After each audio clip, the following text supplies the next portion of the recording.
Stop me if you've heard this before, but the New Orleans Pelicans do not look great right now. And somehow it's even worse than it has been in the past. They're not very good as a team. We've seen that before. They're hurt. We've seen that before. But now the future of the team is in question. And I'm not taking a victory lap or anything, but I did have them ranked 14th in my season preview in the Western Conference. And right now that is coming to fruition. And that's crazy for a team that a couple of years ago had one of the brightest futures in the entire league. And I know that because in the 2022 offseason, I did a video ranking the future of every single team in the league. And I had the Pelicans near the top of that list. They had Zion, Brandon Ingram, Dyson Daniels, Trey Murphy, Herb Jones, and a bunch of future first round picks still from moves like trading away Drew Holiday. And what has happened between then and now has resulted in ultimately the architect of that version of the team, David Griffin, being fired going into the 2025 offseason, yet somehow things got even worse. Because in that offseason, to replace David Griffin, they brought in Joe Dumars to run the team, who immediately put together what looks like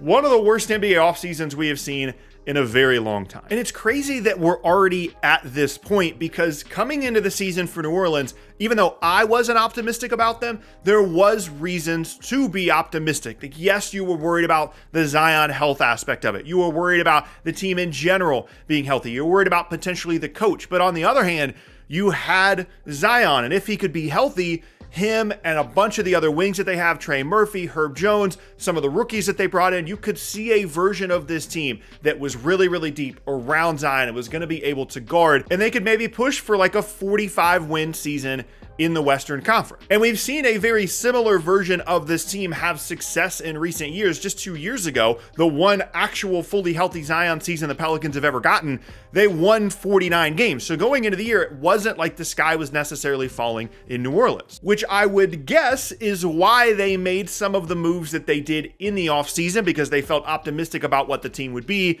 Unfortunately, none of them have worked out. The first move, and I'm sure the one that everybody is anticipating me talking about in this video, is the draft night trade up for New Orleans. At the time of the draft, they had the 7th pick and the 23rd pick. The 23rd pick they got in a different deal that they made that we're going to talk about later. But going into the draft, that's exciting, right? You've got 2 top 25 picks. You've got 1 in the top 10. They end up taking Jeremiah Fears at 7th overall. Reportedly, they were between either Jeremiah Fears or Derek Queen, so we're going to talk about here in a second, and taking Fears made total sense. They needed more help in the backcourt. They needed a young guard to grow and develop. They have plenty of young wings. They have a bunch of talent in the front court, and they felt like Jeremiah Fears was a playmaking, scoring guard that could really help them. Makes total sense. Then we get to 13th overall, and all of a sudden the Pelicans are on the clock because they've traded up with Atlanta to go all the way up to the 13th pick from the 23rd pick. And in general, trading up in the NBA draft is a pretty good idea. The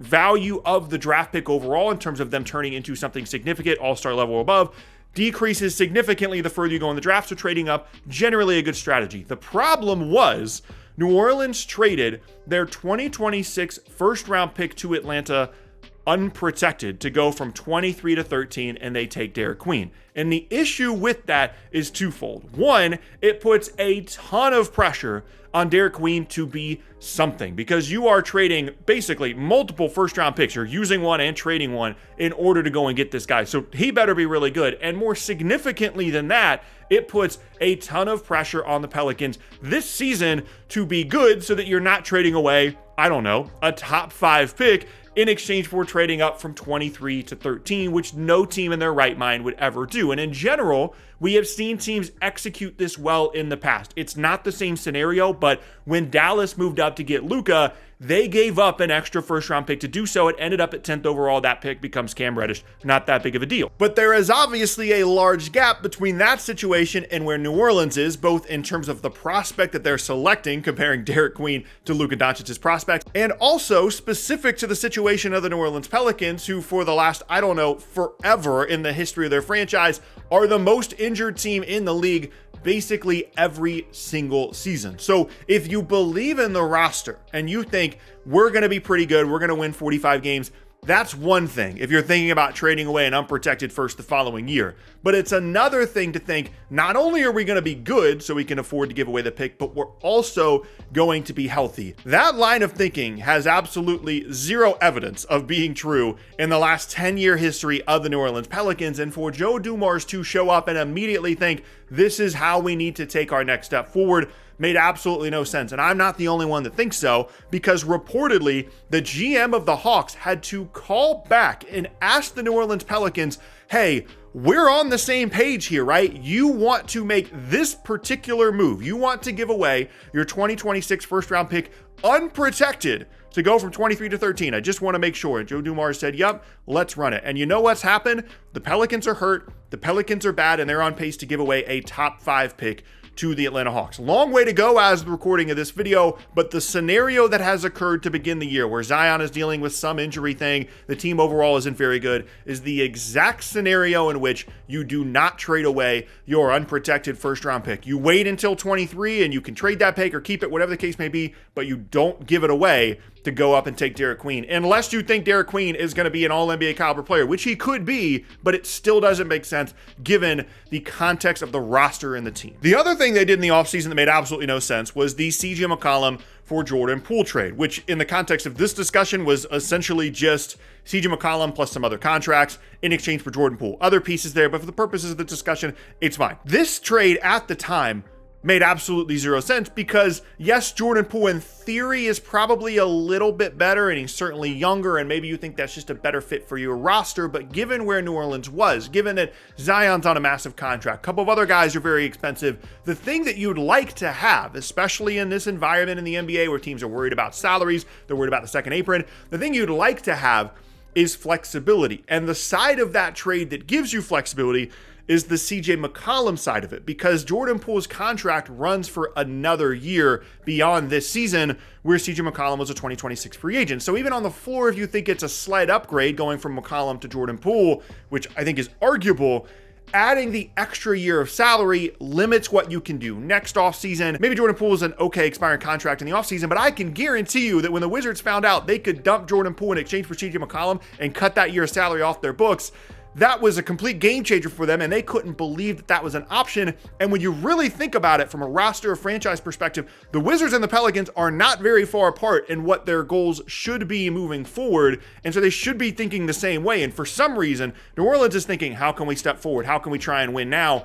Oh, we can take on an extra year of salary and then this Jordan Poole, CJ McCollum trade, and it just makes absolutely no sense. The third thing that happened in the offseason, though, and this is the craziest one, this is the cherry on top of the whatever you want to call it Sunday, they traded away the Indiana Pacers 2026 first round pick, which they had possession of, they owned it, in exchange for the 23rd pick in the 2025 draft, which we talked about earlier was part of the Derek Queen trade and trade up. So it seems like, if you follow the line of thinking, they wanted an extra first in this draft to maybe get Derek Queen or someone else, or to use that to move up to, it turns out, the 13th pick to take Derek Queen. And the way that they did that was they gave the Pacers back their 26th pick and they got back their 25th pick, which landed at 23rd overall. The problem with all of this is they made this trade like during the middle of the NBA Finals, and a couple of days later, Tyrese Halliburton tears his Achilles, and now the Pacers are near the bottom of the Eastern Conference standings and could easily also have a top 5 pick in the draft, which is just a crazy turn of events for a team that has already made a bunch of crazy moves in the offseason. I can't blame them for this particular move because it's just crazy timing. You're trading that pick away thinking, okay,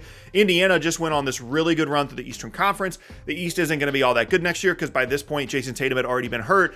This is probably the 28th, 27th, 26th pick in the draft next year. We're getting the 23rd pick. No brainer. We'll use this to try and move up. And it's just a crazy set of circumstances, and it's something that just continues to happen to the Pelicans themselves. Untimely injuries, franchise stars getting hurt, and then all of a sudden, everything that could possibly go wrong goes wrong.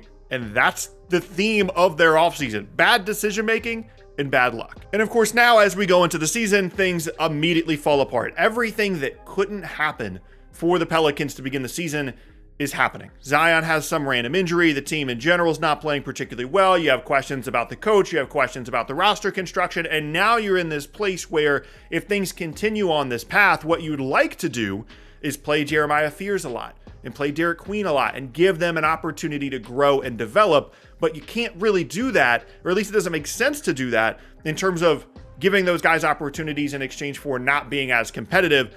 Doesn't make as much sense when you don't own your own 2026 first round pick, because it's going to go to Atlanta no matter what happens. There's no pick protection on it. And it's just crazy to think about how this super cool future that the Pelicans had a couple of years ago has just vanished. And not only has it vanished, but it's gone completely in the other direction with a roster that is bloated with big contracts, is loaded with guys that are getting hurt all the time, and doesn't have access to their 2026 first round pick. And for a franchise that has had the opportunity to bring in Anthony Davis and trade him and draft Zion Williamson all within the last 15 years, to have the limited amount of success that they have over those 15 years is kind of mind-blowing. And they're now sitting in a situation where they might win 25 games this year and get absolutely nothing out of it from a draft pick perspective. And given where the Pelicans were coming into the year and what they look like moving forward, that is nothing short of a disaster.